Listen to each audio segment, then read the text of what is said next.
guess Otis had like a bottle of whiskey or something with him. And he's like, hey, like, let's go have a drink and look at the water. He pours him out. Meanwhile, Henry is like waiting in the shadows. And when Otis hands the man the bottle, he takes a swig and he like tips his head back. That's when Henry comes running up, grabs the man's hair, and then in one quick swipe, it was said that Henry was congratulated on a quick, clean kill. Again, we don't even know like if this story is true or not, where it's coming from or anything, because you can't find any evidence about any of this. Even investigators didn't find anything about this. So could be true, could be made up. But the fact that they had like similar details to the story, it sounds like it wasn't made up, but I don't know. No one knows. But later that night, Henry attended his first Black Mass, during which like the man that he had just killed was then cooked and eaten by everyone in the cult. So in the weeks after that, Henry said that he was taught the finer points of kidnapping, arson, murder, and child abduction. He was also taught like the best way to prepare a human sacrifice. Around 7 weeks later, Henry, completed his training and was ready to, quote, go to work. So then he and Otis set off on a road trip to the southern states to kidnap children. Yeah, they would kidnap children, and these children would either be used as like in sacrificial ceremonies within the cult, or they would be trafficked and sold on the gray market to wealthy families. According to Otis and Henry, they said that they had kidnapped multiple kids. Izzy sent a photo with white text on a black background. Would you like to reply? No.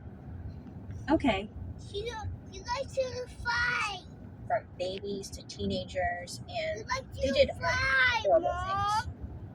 things. Was that Izzy? Left all the horrible things they did out. It's a lot. It's real bad. Police would later search huge areas of the Florida Everglades by boat and helicopter, looking for any kind of evidence they could find of this cult's existence, but they found nothing. They never did. Henry explained this by telling police that the cult was a nationwide conspiracy involving senior police officials and the politicians. And they had the power to disappear if they wanted to. So yeah, they were hard to find, Allegedly, after carrying out further tasks for this death cult, Henry was told to just go back home and wait for further instructions. I guess though at the time, Otis decided to stay back, and he was like, "Oh no, but he later." So Henry did not. It was told.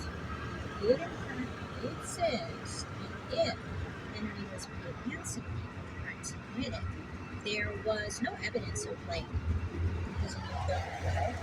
Nothing in the drugs.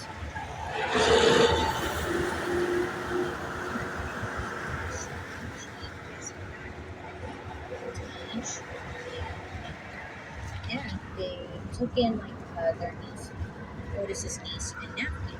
So they take in the niece and nephew. The niece's name was Mary, and they decide to travel together during the second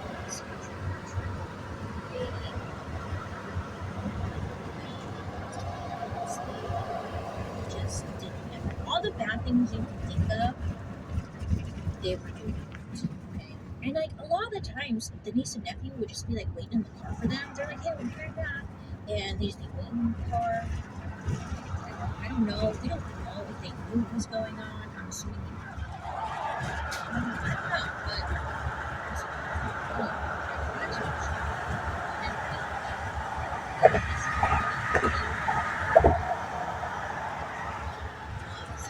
situation.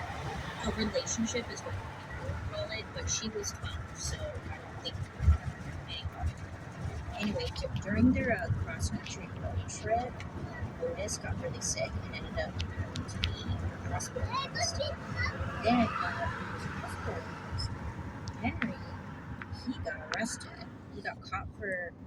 for theft, and he was then like thrown in jail. So the niece and the nephew, they were returned to their biological mother. This whole thing was just a shit show. I don't know what their plan was with the niece and nephew. Eventually, both of the guys would return to Jacksonville, Florida, like when they got out of hospital and from jail. And by 1983, the relationship between Otis and Henry, it had begun to fall apart. No one really knows why they fell apart, but they ended up going their own ways. They split up. See you later. They just...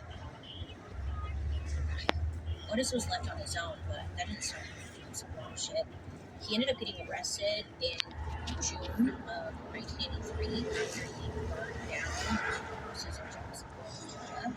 And while he was in custody, Otis ended up confessing to starting around 40 different fires in the last, 2 decades. He also confessed to starting a fire in Jacksonville, the Jacksonville boarding house, back in January of 1982. And in this fire, it ended up killing a 65-year-old man. His name was George Somer. So he tells police that he was responsible for that. And Otis ends up signing a confession stating that he and Somer actually were in a sexual relationship. And after the two had gotten into a big argument, Otis, he set his home on fire. And then he said after he started the fire, he walked across the street and he just washed.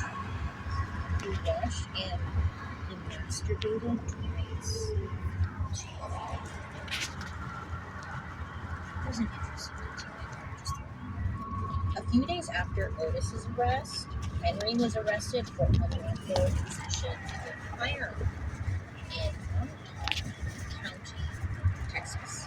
Now, once he was arrested, this time he started boasting about his murderous rampage that he and Otis went on. I don't know. Maybe he was just he was over it. Maybe he was just over it. At first, when word got back to Otis, he denied everything. He denied everything Henry was saying and any involvement. But once he learned that Henry was talking to the cops and taking them on guided tours of where their murder sites were at, I guess he wanted in, and he started backing up Henry's claims. By their count, Henry and Otis had murdered 108 people, including 6-year-old Adam Walsh. Does that sound familiar? It might sound familiar. Adam Walsh was the son of John Walsh. He became famous for hosting America's Most Wanted. It was in October of 1983 when Otis confessed to killing 6-year-old Adam Walsh. And according to Otis, he had snatched the child from a Sears parking lot in 1981. So Otis said that after he decapitated the young boy with a machete,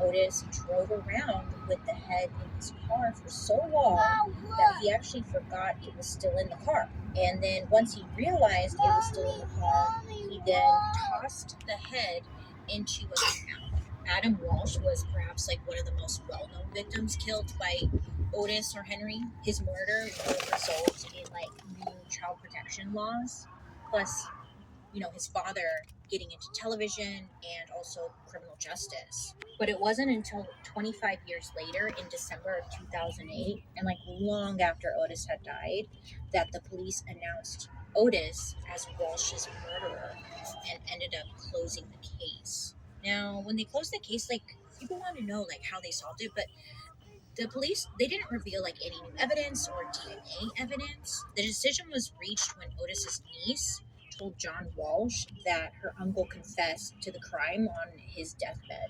So there were many questions about the credibility of Henry's and Otis's confessions. Some of the stories, like the Hand of Death cult, were just almost